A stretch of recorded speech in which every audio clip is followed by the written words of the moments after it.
Land lord. ಹೌದು. Hello sir, cinema ಇತಿಹಾಸದ ರಾಜರುಗಳು ನೆನಪಿನಲ್ಲುಳಿದರು.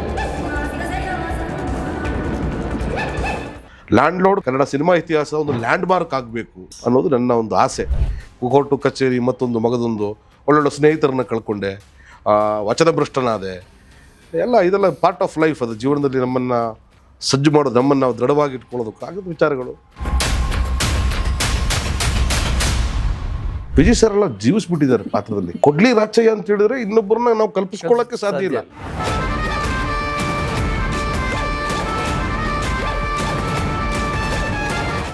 ಆಡು ಮುಟ್ಟದ ಸೊಪ್ಪಿಲ್ಲ ಪತ್ರಿಕೋದ್ಯಮದಲ್ಲಿ ಗಣೇಶ್ ಕಾಸರಗೋಡು ಅವ್ರು ಮಾಡದಿರುವ ಕೆಲಸ ಇಲ್ವೇ ಇಲ್ಲ.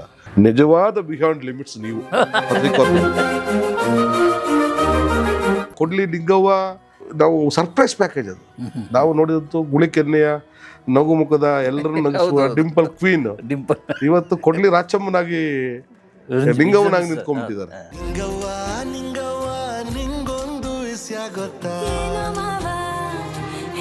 ನಾವು ಕೊಟ್ಟಂತ 150 ರೂಪಾಯಿಗೆ ಉಮಾಶ್ರೀ ಅವರ ಒಂದು ಸೀನ್ ನೋಡಿದ್ರೆ ಅದು ಅದಕ್ಕೆ ಸರಿ.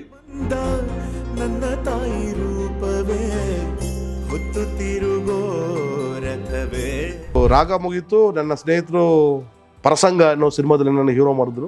ಅದೊಂದು ಬಹಳ ಚೆನ್ನಾಗಿ ಹೋಯ್ತು. ಮರಳಿ ಬಾರದೂರಿಗೆ ನಿನ್ನ ಪಯಣ.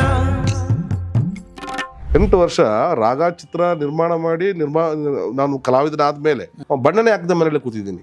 ಆಗ ನಾನು ಕಾಪಾಡಿದ್ರೆ ನನ್ನ ಹೋಟೆಲ್ ಕೆಲಸ, ನನ್ನ ಕ್ಯಾಟ್ರಿಂಗ್ ಕೆಲಸ, ನನ್ನ ಇವೆಂಟ್ ಮ್ಯಾನೇಜ್ಮೆಂಟು, ನನ್ನ ರೆಸಾರ್ಟು, ನಾನು ತರಕಾರಿ ಬೆಳೆದಿದ್ದೆ ನನ್ನ ಕಾಪಾಡಿದ್ದು. ಅವಕಾಶಗಳೇ ಸಿಕ್ಕಿರಲಿಲ್ಲ ನನಗೆ. ನಾನು ದಿವಸ 1-2 ಹನಿ ಕಣ್ಣೀರು ನನ್ನ ದಿಂಬಲ್ಲಿ ಬಿದ್ದೆ ನಾನು ಮಲಗಿದ್ದೀನಿ. ಏನು ಇಲ್ದಿದ್ದಾಗ ನಾನು ನೋಡಿದ್ದಾರೆ. ಕುಡಿಯೋ ಮಿತ್ರನ ನೋಡಿದ್ದಾರೆ, ಕುಣಿಸೋ ಮಿತ್ರನ ನೋಡಿದ್ದಾರೆ, ಕುಣಿಯೋ ಮಿತ್ರನ ನೋಡಿದ್ದಾರೆ, ಬೆನ್ನು ತಟ್ಟಿದ್ದಾರೆ, ಕಣ್ಣೊರೆಸಿದ್ದಾರೆ. ಮತ್ತೆ ನಾನು ಪುಟತಿ ಹೇಳುವಂತ ಒಂದು ಉತ್ಸಾಹದಲ್ಲಿ ಇದ್ದೀನಿ.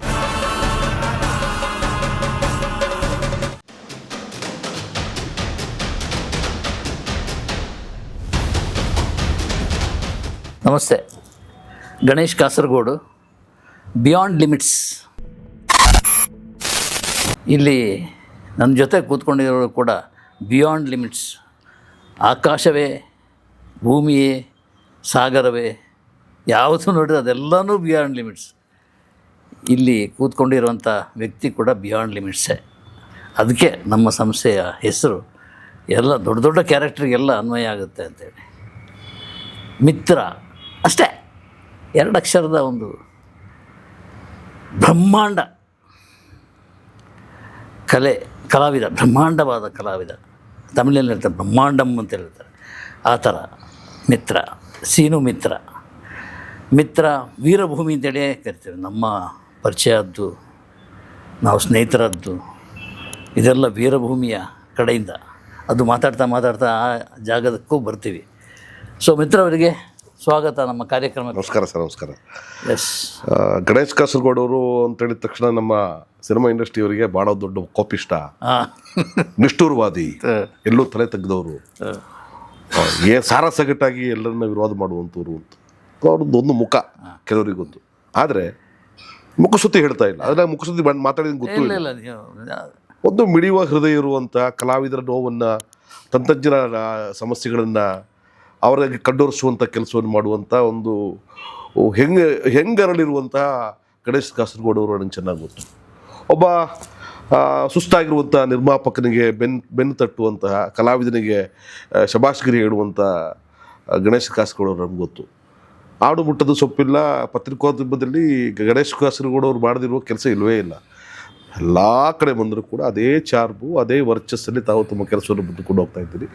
ನಿಜವಾದ ಬಿಯಾಂಡ್ ಲಿಮಿಟ್ಸ್ ನೀವು ಪತ್ರಿಕೋದ್ಯಮಕ್ಕೆ. ತಮ್ಮ ಸಂಸ್ಥೆಗೂ ಅದೇ ಹೆಸರಿಟ್ಟಿದ್ದೀರಿ. ನನಗೊಂದು ಅವಕಾಶ ಸಿಕ್ಕಿದ್ರೆ ನಿಮ್ಮ ಇಂಟರ್ವ್ಯೂ ನಾನು ಮಾಡಬೇಕು. Land lord. ಹೌದು. ಹಲೋ ಸರ್, ಸಿನಿಮಾ ತುಂಬ ಪ್ರಯತ್ನ ಪಟ್ಟಿದ್ದೆ. ಅಂದರೆ ಸ್ಟಾರ್ಟಿಂಗ್ ಶೂಟಿಂಗ್ ಟೈಮಲ್ಲಿ ಆಗಿರಲಿ, ಪ್ರೊಡಕ್ಷನ್ ಟೈಮಲ್ಲಿ ಆಗಿರಲಿ, ಆಮೇಲೆ ರಿಲೀಸ್ ಆದ ಮೇಲೇನೂ ಅದೇ ಟೆನ್ಷನ್ನಲ್ಲಿ ಕೆಲಸ ಕಾರ್ಯಗಳು ನಡೀತಾ ಇದೆ. ಅದನ್ನು ಜನಕ್ಕೆ ತಲುಪಿಸುವಂಥ ಪ್ರಯತ್ನ ಇದೆ. ನಿಮ್ಮ ಮತ್ತು ಈ ಸತ್ಯಪ್ರಕಾಶ್ ಪ್ರೊಡ್ಯೂಸರ್ ಅವರ ಮಧ್ಯದ ಸಂಬಂಧ ಎಂಥ ಸಂಬಂಧ ಸರ್? ಇಲ್ಲ, ನಮಗೆ ಒಂದು ಸ್ನೇಹ ಸಂಬಂಧ ಅಷ್ಟೇ ಸರ್. ಆ ವ್ಯಕ್ತಿಯಲ್ಲಿ ಒಂದು ಹೋರಾಟದ ಗುಣ ಇದೆ. ನಮ್ಮ ಥರ ಸ್ವಲ್ಪ ಹುಮ್ಮತನ ಇದ್ರೂ ಕೂಡ ಒಂದು ಸರಳತೆ ಮತ್ತು ಸತ್ಯದ ಕಡೆ ಅವರ ನೇರವಾದಂಥದ್ದು ಒಳ್ಳೆ ಸ್ನೇಹಿತ ಬಳಗವನ್ನು ಇಟ್ಕೊಂಡಿದ್ದಾರೆ. ಓಕೆ. ವಿದ್ಯಾರ್ಥಿ ಜೀವನದಲ್ಲೇ ಹೋರಾಟಗಾರರಾಗಿದ್ದ ಕಾರಣ ಒಂದು ಹೋರಾಟದ ಮನೋಭಾವ, IAS KS IPS ಆಫೀಸರ್ಗಳಾಗಲಿ, ದೊಡ್ಡ ದೊಡ್ಡ ರಾಜಕೀಯ ವ್ಯಕ್ತಿಗಳಾಗಿ ಒಂದೇ ಕೂಗಳತೆಯಲ್ಲಿ ಹೋಗಿ ಮಾತಾಡುವಂಥ ಶಕ್ತಿ ಇರುವಂಥ ಒಂದು ವ್ಯಕ್ತಿ ಸತ್ಯಪ್ರಕಾಶ್ ಅವರು ನನಗೆ ಪರಿಚಯ ಒಂದು 2011ನೇ ಇಸ್ವಿಯಿಂದ ಒಂದು ಹೀಗೆ ಓಕೆ. ಒಂದು ಸಣ್ಣ ಒಂದು ಮಾತುಕತೆಯಲ್ಲಿ ಏನೋ ಒಂದು ಸಹಕಾರದಲ್ಲಿ ನಾವು ಭೇಟಿ ಆಗ್ತೀವಿ. ನಾವು ಕೆಲವ್ರನ್ನ ಫೋನ್ ಇಟ್ಕೊಂಡ್ಬಿಡ್ತೀವಿ, ಕೆಲವ್ರನ್ನ ಡೇರಿಗೆ ಇಟ್ಕೊಳ್ತೀವಿ, ಕೆಲವ್ರನ್ನ ತಲೆಗೆ ಇಟ್ಕೊಳ್ತೀವಿ, ಕಮ್ಮಿ ಜನರನ್ನ ಹೃದಯದಲ್ಲಿ ಇಟ್ಕೊಳ್ತೀವಿ. ಹೃದಯದಲ್ಲಿ ಸತ್ಯಪ್ರಕಾಶ್ ಅವರು ಇದ್ದಾರೆ. ಹಾಗಾಗಿ ಅವರ ನೋವಲ್ಲಿ ನಾನು, ಅವ್ರ ಖುಷಿಯಲ್ಲಿ ನಾನು ಇಲ್ದಿದ್ರು ಪರವಾಗಿಲ್ಲ, ಅವರ ಕಷ್ಟದಲ್ಲಿ ನಾನು ಇರಬೇಕು, ಅವರ ಸಮಸ್ಯೆಯಲ್ಲಿ ನಾನು ಇರಬೇಕು, ಒಬ್ಬ ಸ್ನೇಹಿತನಾಗಿ, ಒಬ್ಬ ಮಿತ್ರನಾಗಿ ಒಂದು ಮಿತ್ರ ಸ್ಪರ್ಶ ನೀಡಬೇಕು. ಹಾಗಾಗಿ ಸಿನಿಮಾ ಸ್ಟಾರ್ಟ್ ಆದಾಗಲೂ ಈ ಸಣ್ಣ ಒಂದು ಪಾತ್ರ, ಅದು ತುಂಬ ಸಣ್ಣ ಪಾತ್ರ, ಅದು ಸಿನಿಮಾದಲ್ಲಿ ಒಂದು ಒಳ್ಳೆ ಮುಖ್ಯ ಘಟ್ಟದಲ್ಲಿ ಬರುವಂಥ ಒಂದು ಪಾತ್ರ. ಸಿನಿಮಾ ನೋಡಿದವ್ರಿಗೆ ಗೊತ್ತಿರುತ್ತೆ. ಹೀರೋ ಆಗಿ 2-3 ಸಿನಿಮಾಗಳು ಮಾಡಿ, ಮುಖ್ಯ ಭೂಮಿಕೆಯಲ್ಲಿ ಪಾತ್ರಗಳೆಲ್ಲ ಮಾಡಿ, ನಾನು ಮಾಡುವಂಥ ಪಾತ್ರ ಅಲ್ಲದಿದ್ರೂ ಕೂಡ ಸತ್ಯಪ್ರಕಾಶ್ ಅವರ ಪ್ರೊಡಕ್ಷನ್ ಅಂತ ಹೇಳಿದ ತಕ್ಷಣ ನಾನು ದುಡ್ಡು ಕಾಸು ಮತ್ತೊಂದು ಏನೂ ಮಾತಾಡಲಿಲ್ಲ, ಅವರ ಪ್ರೊಡಕ್ಷನ್ ಬಂದು ಮಾಡ್ತೀನಿ. ನನ್ನ ರಾಜಗಂಭೀರದಲ್ಲಿ ಒಂದು ಹೀರೋಗೆ ಏನೆಲ್ಲ ಗೌರವವನ್ನು ಕೊಡ್ತಾರೆ ಅದೇ ಗೌರವದಲ್ಲಿ ನನ್ನನ್ನು ನೋಡ್ಕೊಂಡಿದ್ದಾರೆ. ಒಂದು ದಿನ ನನಗೆ ಅವ್ರು ನಿರಾಶೆ ಮಾಡಲಿಲ್ಲ. 1000 ಜನ ಇದ್ರೂ ಕೂಡ, 1000 ಜನ ಜೂನಿಯರ್ ಆರ್ಟಿಸ್ಟ್ ಎಲ್ಲ ಇದ್ರೂ ಕೂಡ ಮಿತ್ರರು ಹೇಳಿದ್ದಾರೆ ಅಂತ ಅವರಾಗಲಿ ಅವ್ರ ಮಗ ಆಗಲಿ ಬಂದು ನನ್ನನ್ನು ಬಾಚಿ ತಪ್ಪಿದ್ದು, ಮಾತಾಡಿದ್ದು, ಊಟಗಳು ಮಾಡಿದ್ದು, ಶೂಟಿಂಗ್ ಆದಮೇಲೆ ಪಾರ್ಟಿಗಳು ಮಾಡಿದ್ದು ಮರೆಯಲಾಗದಂಥ ಕ್ಷಣಗಳು.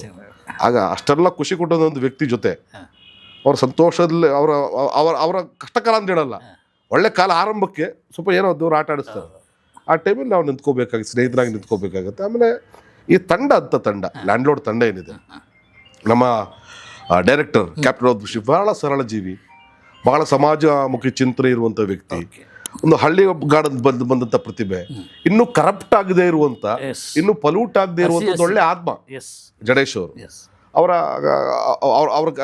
ಕೆಲಸ ಜೊತೆ ಅವ್ರ ಜೊತೆ ಇರುವಂಥ ಒಂದು ಒಳ್ಳೆ ಟೆಕ್ನಿಕಲ್ ಟೀಮು, ಈ ಪ್ರೊಡಕ್ಷನ್ನು, ದುನಿಯಾ ವಿಜಯ್ ಅವರು, ನಮ್ಮ ರಾಜ್ಬಿ ಶೆಟ್ಟಿ ಅವರು, ಎಲ್ಲರೂ ಕೂಡ ಸಮಾಜಮುಖಿ ಚಿಂತನೆ ಇರುವಂಥವ್ರು, ಸಮಾನತೆಯನ್ನು ಸಾರುವಂಥವ್ರು. ಎಲ್ಲರೂ ಸರ್ವೇ ಜನ ಸುಖಿನ ಸರಿಯಾಗಿರಬೇಕು, ಎಲ್ಲರೂ ಸಮಾನವಾಗಿರಬೇಕು, ಅಧಿಕಾರ ಹಣ ಯಾರಪ್ಪನ ಸೊತ್ತು ಅಲ್ಲ, ಎಲ್ರಿಗೂ ಕೂಡ ಸಂವಿಧಾನದ ಪ್ರಕಾರ ಸರಳವಾಗಿ ಸಮಾನವಾಗಿರಬೇಕು ಅನ್ನೋ ಸಂದೇಶ ಇರೋದು. ಆ ಗುಂಪಲ್ಲಿ ಸೇರುವಂಥವ್ರು ನಾನು ಕೂಡ.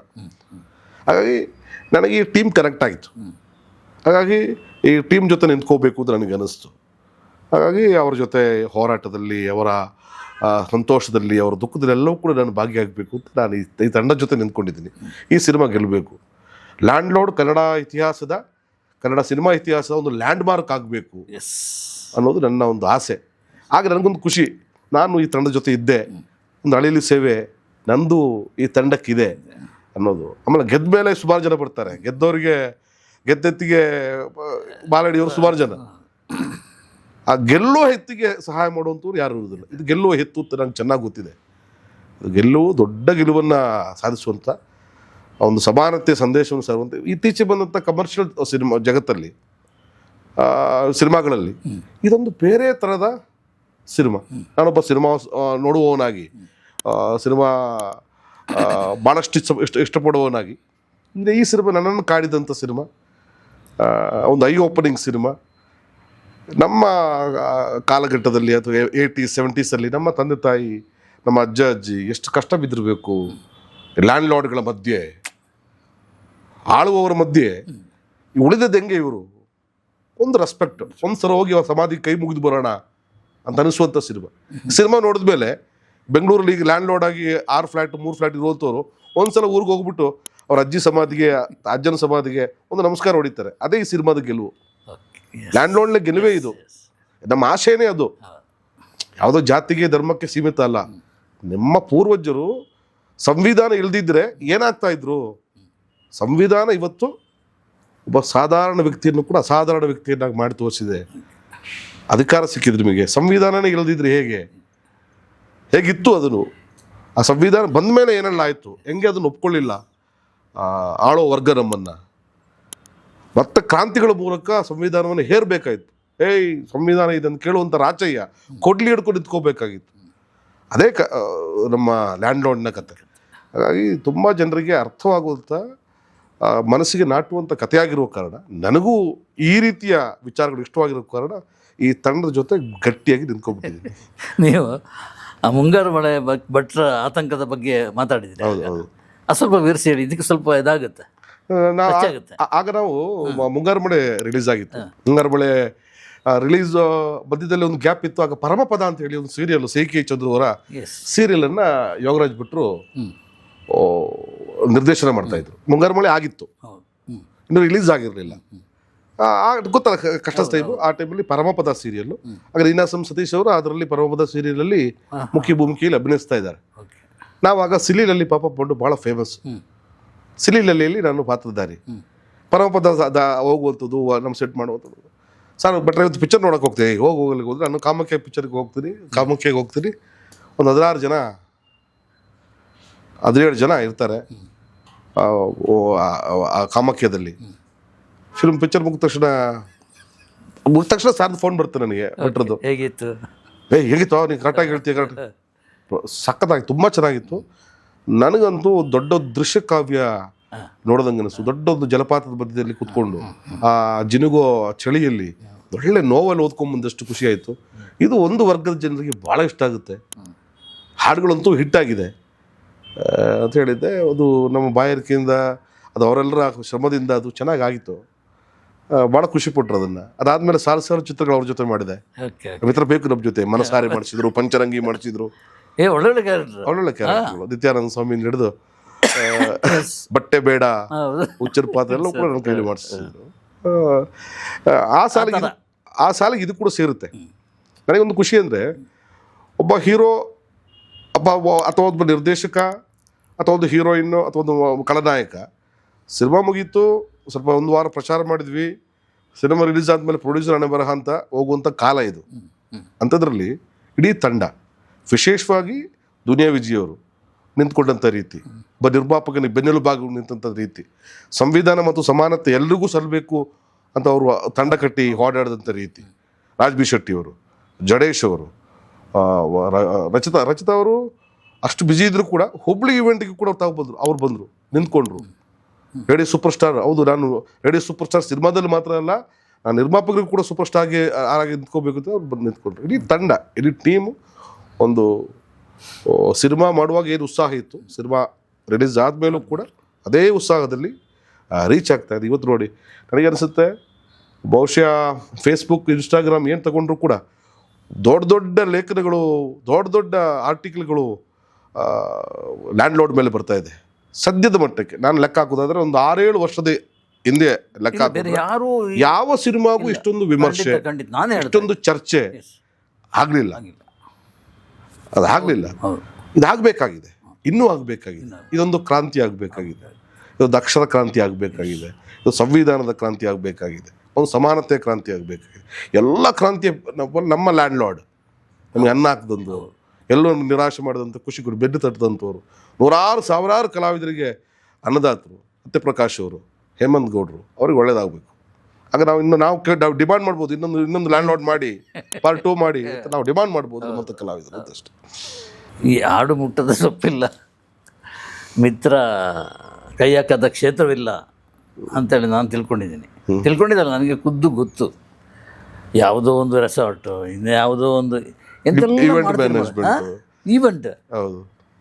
ಮ್ಯಾನೇಜ್ಮೆಂಟ್, ಫುಡ್ ಪ್ರಾಡಕ್ಟ್, ಅಡಿಗೆ, ಆಕ್ಟಿಂಗ್, ಅಡಿಗೆ, ಆ ಕಡೆ ಅದು ಇದೆ ಅಂತೇಳಿ ಹೇಳಲಿಕ್ಕೆ ಆಗಲ್ಲ. ಯಾವುದಾದ್ರೂ ಕೂಡ ಮಾಡ್ತಾನೆ ಇರ್ತೀರಿ ನೀವು, ಸುಮ್ಮನೆ ಕೂತ್ಕೊಂಡ ವ್ಯಕ್ತಿ ಅಲ್ಲ.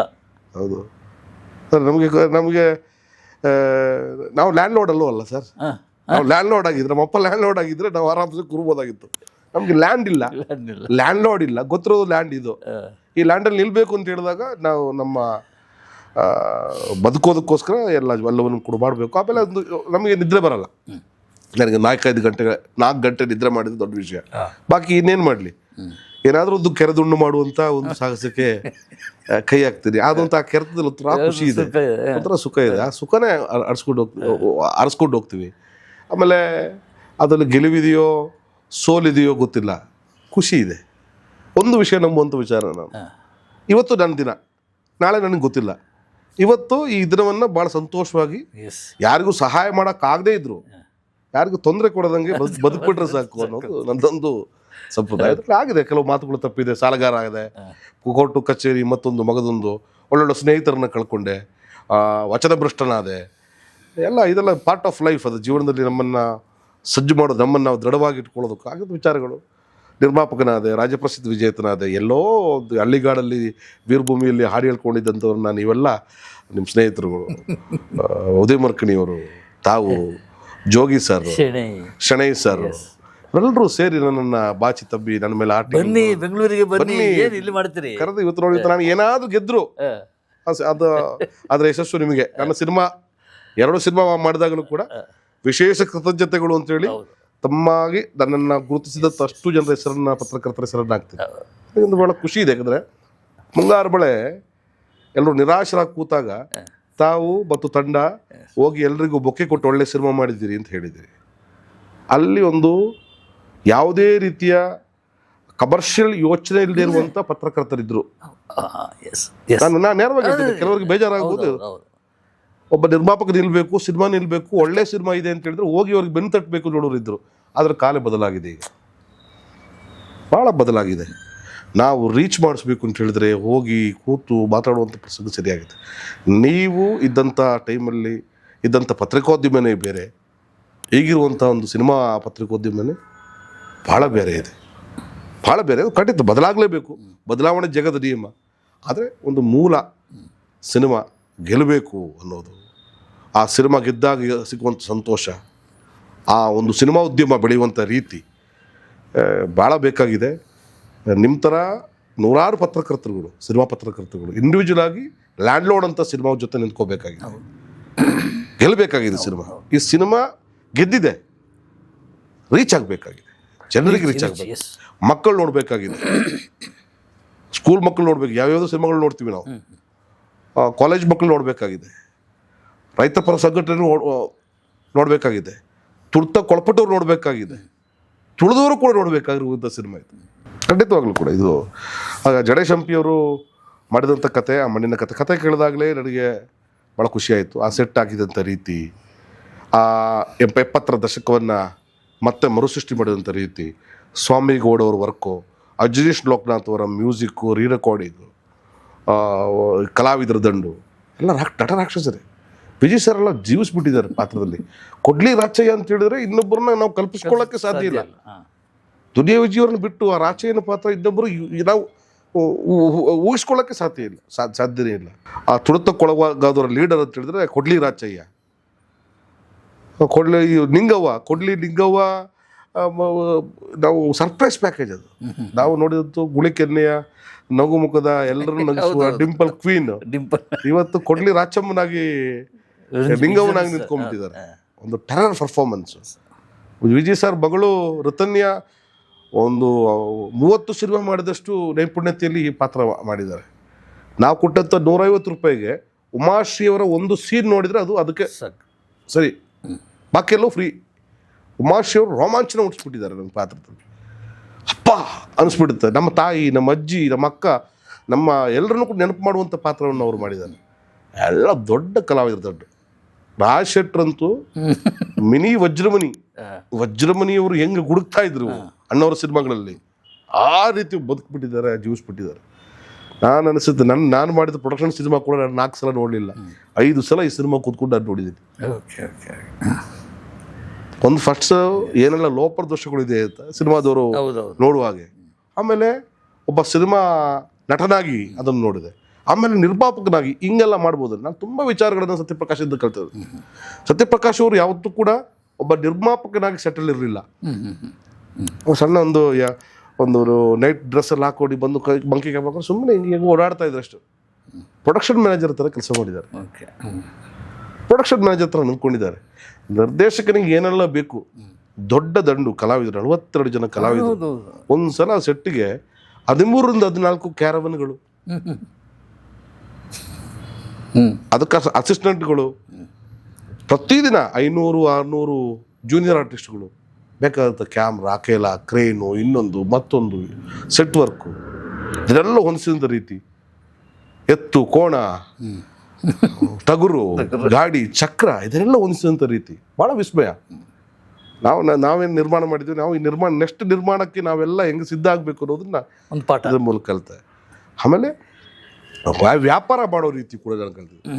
ಇನ್ನಷ್ಟು ಎಲ್ಲೂ ಕೂಡ ಒಬ್ಬ ರೈತ ಅದನ್ನು ಬೆಳೆದು ದಲ್ಲಾಳಿ ಮೂಲಕ ಹೋಗುತ್ತೆ. ಹೌದು, ಯಾರು ಬೇಡ ದಲ್ಲಾಳಿ, ನಾನು ಮಾಡ್ತೀನಿ ಬಂದರೆ ನನಗೆ ಇರಲಿ ಅಂತ ಹೇಳ್ಬಿಟ್ಟು ತಾವೇ ಡಿಸ್ಟ್ರಿಬ್ಯೂಷನ್ ನಿಂತ್ಕೊಂಡಂಥ ರೀತಿ. ಗಾಂಧಿನಗರದವ್ರನ್ನ ಬಿಟ್ಟು ನಿಂತ್ಕೊಂಡಂಥ ಶಕ್ತಿ ಅಲ್ಲ, ಬೇರೆ ಎದೆಗಾರಿಕೆ ಭಾಳ ದೊಡ್ಡ ಎದೆಗಾರಿಕೆ ಅವ್ರು ಮಾಡಿದ್ದಾರೆ.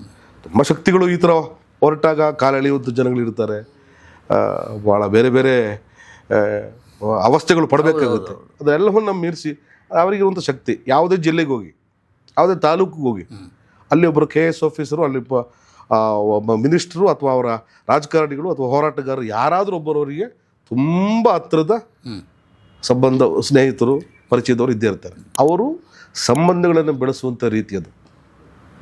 ಆದರೆ ನೀವು ಭಾಳ ಖುಷಿಯಾಗಿದೆ ಸತ್ಯಪ್ರಕಾಶ್ ಅವರಲ್ಲಿ.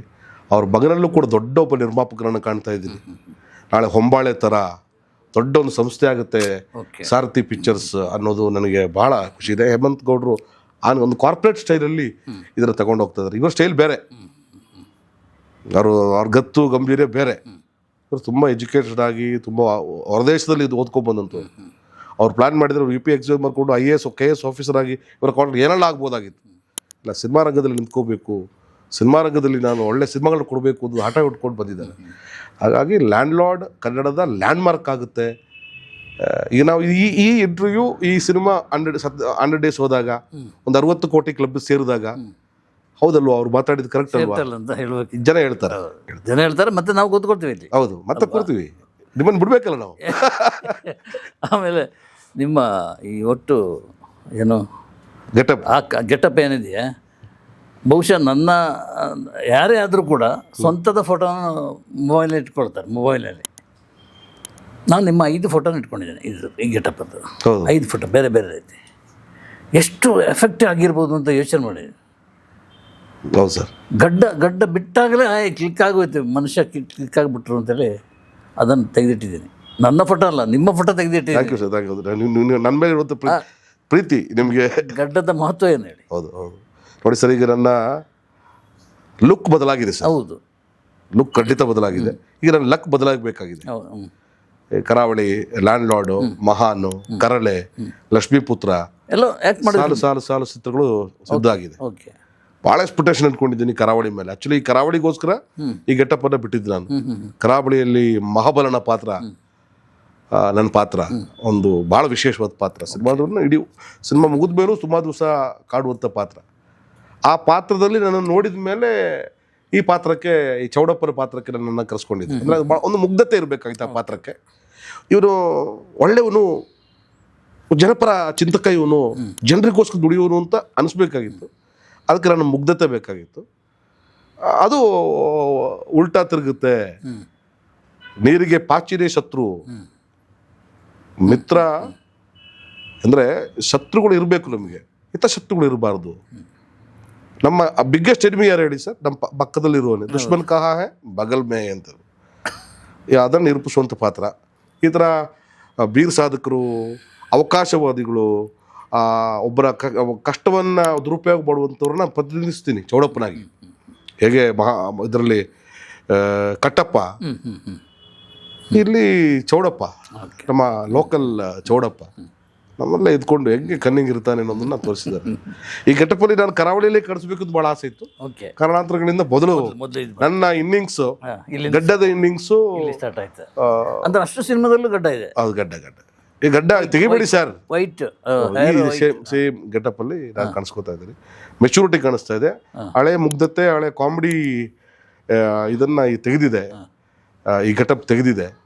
ಇದ್ರ ಮೂಲಕ ಸಾಲು ಸಿನಿಮಾಗಳು ಬರ್ತದೆ. ಒಳ್ಳೆ ಅವಕಾಶಗಳು ನನಗೆ ಸಿಗುತ್ತೆ. ಮತ್ತೆ ನಾನು ಪುಟದೇಳುವಂಥ ಒಂದು ಉತ್ಸಾಹದಲ್ಲಿ ಇದ್ದೀನಿ. ಪುಟದೇಳಕ್ಕೆ ಎಲ್ಲಿ ಬಿದ್ದಿದ್ದೀನಲ್ಲ ಸರ್. 8 ವರ್ಷ ಮನೆಯಲ್ಲೇ ಕೂತಿದ್ದೀನಿ. ಅಂದರೆ 8 ವರ್ಷ ರಾಗ ಚಿತ್ರ ನಿರ್ಮಾಣ ಮಾಡಿ ನಾನು ಕಲಾವಿದನಾದ್ಮೇಲೆ, ಮುಖ್ಯ ಕಲಾವಿದ, ನಾಯಕ ಅಂತ ನಾನು ಇಲ್ಲಿ ಹೇಳ್ಕೊಂಡಿಲ್ಲ. ಒಬ್ಬ ಕಪ್ಪಗಿರುವ ಕುರುಡ ಬೇಕಾಗಿದ್ದ, ನಾನೇ ಸಿಕ್ಕಿದ್ದು, ನಾನೇ ಮಾಡಿದೆ. ಹಾಗಾಗಿ ನನ್ನ ಒಂದು 8 ವರ್ಷ ನಾನು ಬಣ್ಣನೆ ಹಾಕಿದ ಮನೆಯಲ್ಲೇ ಕೂತಿದ್ದೀನಿ. ಆಗ ನಾನು ಕಾಪಾಡಿದ್ರೆ ನನ್ನ ಹೋಟೆಲ್ ಕೆಲಸ, ನನ್ನ ಕ್ಯಾಟ್ರಿಂಗ್ ಕೆಲಸ, ನನ್ನ ಇವೆಂಟ್ ಮ್ಯಾನೇಜ್ಮೆಂಟು, ನನ್ನ ರೆಸಾರ್ಟು, ನಾನು ತರಕಾರಿ ಬೆಳೆದಿದ್ದೆ, ನನಗೆ ಕಾಪಾಡಿದ್ದು. ಅವಕಾಶಗಳೇ ಸಿಕ್ಕಿರಲಿಲ್ಲ ನನಗೆ.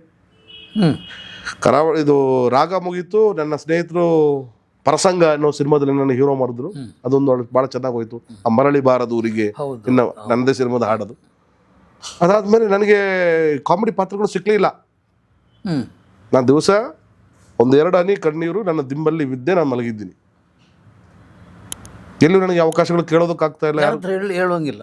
ಕೊಡ್ತಾ ಎಲ್ಲ ನಾಯಕ ನಟರುಗಳು ಸ್ನೇಹಿತರೆ. ಹೌದು, ಒಂದು ಕಾಲದಲ್ಲಿ ಧಾರಾವಾಹಿಯಲ್ಲಿ ಕಿರಿಯೆಲ್ಲ ಇದ್ದವರೆ, ಯಾವ ಪಾತ್ರದಲ್ಲೂ ಪಾತ್ರ ಇಲ್ಲ. ಕೊನೆಗೆ ನನ್ನನ್ನು ಗುರುತಿಸಿ ಅವಕಾಶ ಕೊಟ್ಟಂತವರು ಹೊಂಬಾಳೆ